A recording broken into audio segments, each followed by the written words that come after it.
उन्नयन पार्टी के अध्यक्ष हुमायूं कबीर कहते हैं लेफ्ट फ्रंट पार्टी मेरे साथ है या नहीं, इससे हुमायूं कबीर को कोई फर्क नहीं पड़ता। কথা বলছেন তেনারা হয়তো জানেন না যে তিনাদের পলিট ব্যুরোর সদস্যরা যে মোহাম্মদ সেলিম শুধু একটি পাঁচতারা হোটেলেই আমার সঙ্গে দেখা করেননি, আরও পাঁচতারা হোটেলে দেখা করেছেন, ঘন্টার পর ঘন্টা আলোচনা করেছেন এবং এই সমালোচনার পরেও মোহাম্মদ সেলিমের সঙ্গে আমার কথা হয়েছে।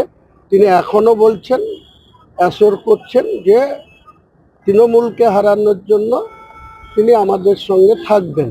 থাকলেও ওয়েলকাম, না থাকলেও হুমায়ুন কবিরের কিছু যায় আসে না। জনতা উন্নয়ন পার্টি ডাইরেক্টলি বলছি এই সরকারের বিরুদ্ধে এবং সাম্প্রদায়িক বিজেপিকে রক্ষার জন্য রাজনৈতিকভাবে আজকের দিনে পশ্চিমবাংলার মাটিতে নিজস্ব শক্তিতে 182টা আসনে লড়াই করার মতো শক্তি অর্জন করেছে এবং সেই লড়াই হবে। এবং আগামী নির্বাচন এপ্রিল মাসে যেটা অনুষ্ঠিত হতে যাচ্ছে, সেই নির্বাচন আপনাকে আগাম বলে দিলাম, প্রেডিকশন করে দিলাম, কোনো দলই বহুমতে পৌঁছাতে পারবে না, মেজরিটিতে পৌঁছাতে পারবে না, 148-এ পৌঁছাতে পারবে না।